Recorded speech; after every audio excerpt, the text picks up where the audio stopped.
मकर राशि के दोस्तों नमस्कार।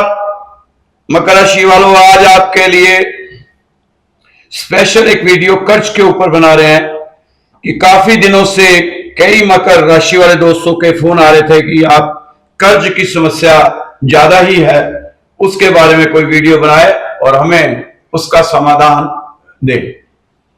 मेरे दोस्तों, जिन जिन लोगों पे कर्ज है, मैं पहले भी आपको बता चुका था कि आप एकदम से कर्ज नहीं चुका सकते, क्योंकि इस समय मकर राशि वालों के हालात 60 चल रही है।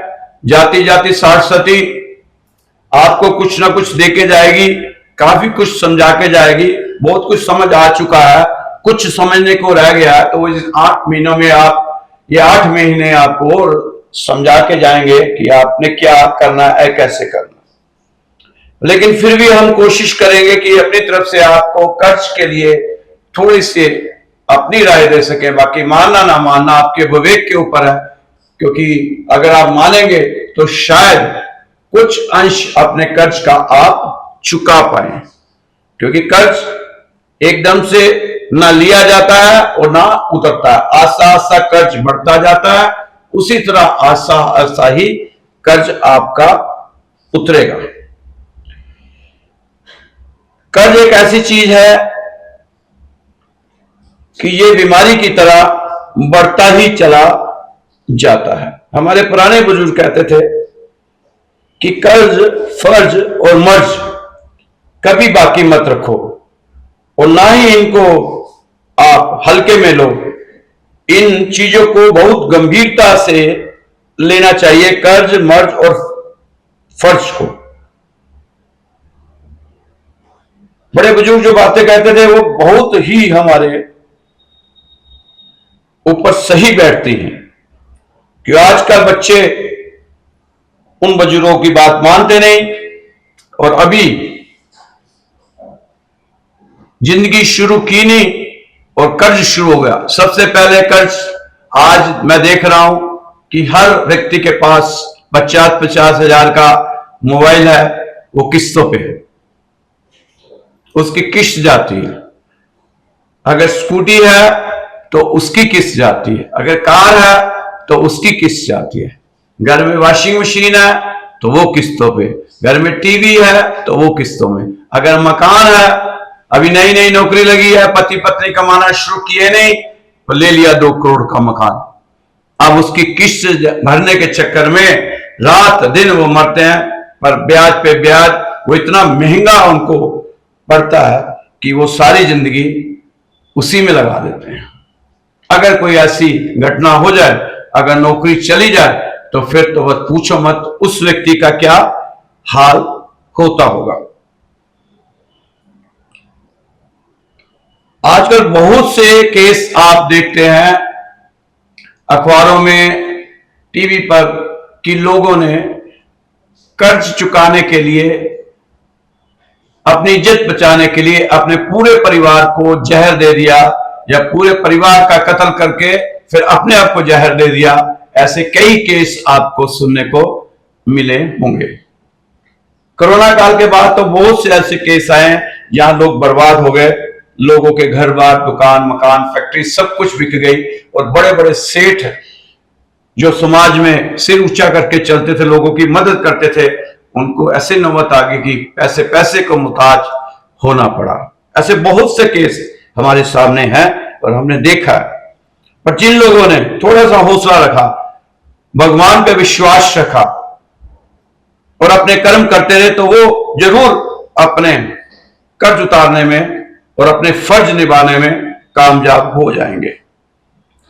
आज आपको बहुत बेहतरीन एक बात बताता हूं कि हमारे घर में कई चीजें ऐसी हैं कि अगर हम उनके साथ सही व्यवहार करें तो हमारे साथ भी सही व्यवहार होगा। घर में आप देखो, हमारे घर में घर की मां लक्ष्मी, बहन लक्ष्मी, बेटी लक्ष्मी, बहू लक्ष्मी और पैसा लक्ष्मी, कितनी लक्ष्मी है। पर आपको जानकर हैरानी होगी कि एक लक्ष्मी हमारे घर में और है। लक्ष्मी का प्रतीक हमारे घर में है उसके कहते हैं झाड़ू। और लक्ष्मी की बहन का नाम दरिद्रता। झाड़ू से हम दरिद्रता को बाहर निकालते हैं। झाड़ू से हम नेगेटिव जो हमारे चीजें होती हैं, जो खराब चीजें होती है, कूड़ा करकट होता है, उसको हम बाहर करते हैं। और सफाई, और जहां सफाई होती है लक्ष्मी वहीं पर वास करती है। पर कई लोग इसका महत्व नहीं समझते कि हमें घर में झाड़ू किस दिशा में रखना चाहिए, किस ढंग से रखना चाहिए, किस दिन खरीदना चाहिए, पुराना झाड़ू किस दिन घर से बाहर फेंकना चाहिए। ये छोटी छोटी चीजें, क्योंकि कर्ज के ऊपर ये वीडियो बहुत लंबी बनेगी, इसके एक पार्ट, 2, 3 पार्ट, 4 पार्ट चलेंगे। आपको उपाय भी बताए जाएंगे जिस उपाय से काफी लोगों ने अपना कर्ज उतारा है, उनको फायदा हुआ। एक तो सबसे पहले आपने काम करना है कि आपको आपके घर की पॉजिटिव नेगेटिव ऊर्जा अगर पता करनी है तो आपने अपने घर में एक तुलसी का पौधा लगाना है। अगर तो तुलसी बार बार सूख जाती है, अच्छी तरह रख रखाव से भी सूख जाती है, बढ़ती नहीं है, तो आप समझो आपके घर में नेगेटिव ऊर्जा का वास ज्यादा है। अगर आपके घर में तुलसी का पौधा फलता फूलता है तो समझो आपके घर में पॉजिटिव ऊर्जा ज्यादा है। तो सबसे पहले आप घर में अगर तुलसी का पौधा नहीं है तो आप अपने घर में तुलसी का पौधा लगाएं। आप देखें कि आपके घर में नेगेटिव ऊर्जा ज्यादा है या पॉजिटिव ऊर्जा ज्यादा है। ये छोटी छोटी चीजें आपको जो बता रहे हैं, इससे आपको बहुत ज्यादा लाभ प्राप्त हो सकता है अगर आप करना चाहेंगे तो। नहीं तो जैसे जी रहे हैं वैसे तो जिंदगी चलती जाएगी। चलती का नाम गाड़ी है, उसको धक्का दे दे के चलाते जाए। दूसरा एक काम और करना है, अपने घर में आप बेल पत्र का पेड़ गमले में लगा लेना, उसकी पूजा करनी है, उस पर दिया जलाना है। तीसरा, मंदिर में एक शमी का पेड़, एक पीपल का पेड़, एक बड़ का पेड़, एक नीम का पेड़ आपने मंदिर में कहीं लगवा देना, नहीं तो कहीं किसी को दान दे देना, या किसी पार्क में अपने हाथों से लगा के आना।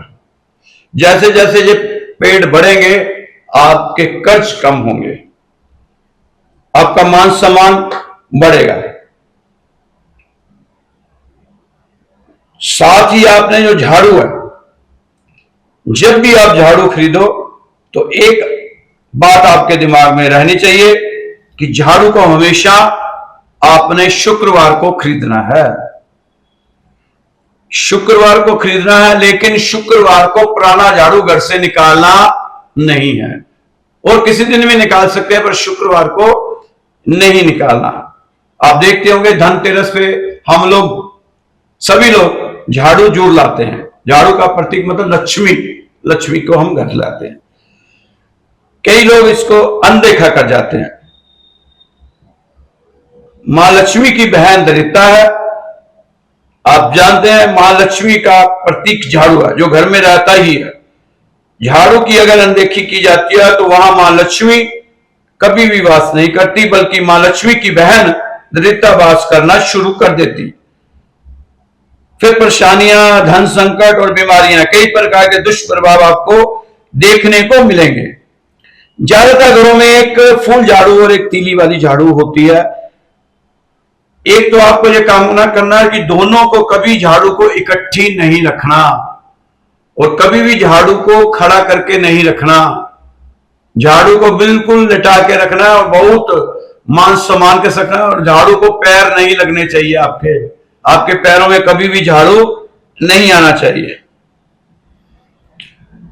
इन कभी दोनों झाड़ू को साथ साथ नहीं रखना चाहिए, दोनों के स्थान अलग अलग होने चाहिए। क्योंकि एक झाड़ू से हम पानी वाली सफाई करते हैं और एक से सूखी, दोनों का स्वभाव भी नहीं मिलता। एक सख्त है और एक मुलायम है।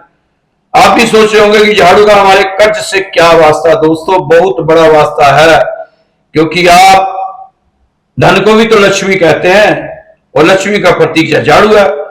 धन को लेकर झाड़ू एक बहुत बड़ा कारण हो सकता है।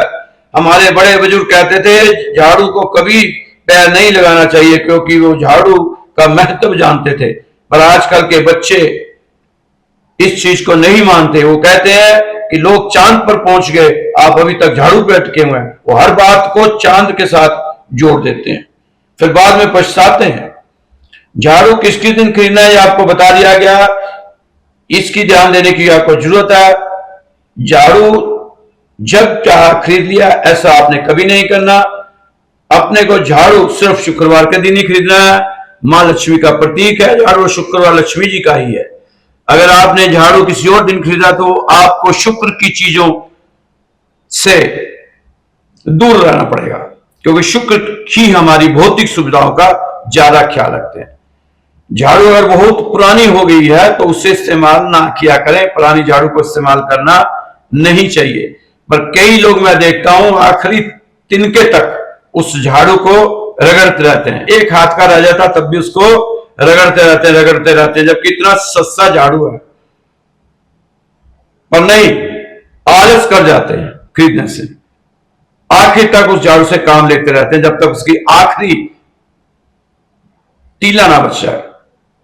ऐसा ना करें। कई लोग पुरानी झाड़ू को छत पर फेंक देते हैं, गंदगी में फेंक देते हैं, क्योंकि कबूतर पक्षी जो गंदगी करेंगे उसे पुरानी झाड़ू के साथ हम साफ कर देंगे। वो झाड़ू धूप में बरसात में वही पड़ी रहती है। आप ऐसा भूल कर न करें। ये छोटी छोटी बातें ही हमारी जिंदगी में बहुत महत्व रखती है, जिसको आपको समझना बहुत जरूरी हो जाता है। इतनी डिटेल में आपको कोई नहीं समझाएगा, क्योंकि ये युग ऐसा है कि किसी के पास भी समय नहीं है। पर हम ऐसी ऐसी बातें लोगों की सुन रहे हैं, लोगों के मैसेज आते हैं, फोन आते हैं, अपनी जान देने को तैयार है, कर्ज के बोझ के तले दबे हुए हैं। कोई अपने पिताजी के फोन कर रहा है, कोई पिता अपने बेटे के लिए फोन कर रहा है कि मेरे बेटे पे कर्ज है, बेटा फोन कर रहा है मेरे पिता पे कर्ज है। ऐसी ऐसी बातें रोज सुनने को मिलती हैं, मन पसीज जाता है। एक बात आपने और ध्यान देनी है, आपके ध्यान देना है कि आपने अपनी पुरानी झाड़ू कभी भी शुक्रवार के दिन बाहर से नहीं फेंकनी, क्योंकि झाड़ू आपकी सारी नेगेटिव ऊर्जा कूड़े के रूप में घर से बाहर करता है। ये बहुत बड़ा काम है जो झाड़ू करता है। अगर आपने झाड़ू के साथ सही साफ किया तो धन की कमी नहीं रहने वाली आपको, ये तय है। अब आपके विवेक के ऊपर है कि आपने अपने घर से लक्ष्मी की कदर करनी है या उसकी बहन अदृढ़ता की। आपके घर का कूड़ा अदृढ़ता है और उसे जो उठाने आता है वो सफाई कर्मचारी, तो आप उस सफाई कर्मचारी को जरूर कुछ ना कुछ दान दिया करें, जिससे मां लक्ष्मी प्रसन्न होगी और आपको लाभ भी होगा। आपको ये उपाय बताए हैं, वीडियो लंबा हो रहा है, एक उपाय वो कर लेना। आपने जिससे कर्ज ले रखा है, एक गुल्लक लाके अपने घर में रखनी है। हर मंगलवार को उसके नाम का 10 रुपए 20 रुपए कर्ज के नाम के उसमें डाल देने। आप देखना उसका कर्ज कैसे उतरना शुरू हो जाएगा। ये छोटे छोटे टोटके आपको बहुत ही लाभ देने वाले हैं।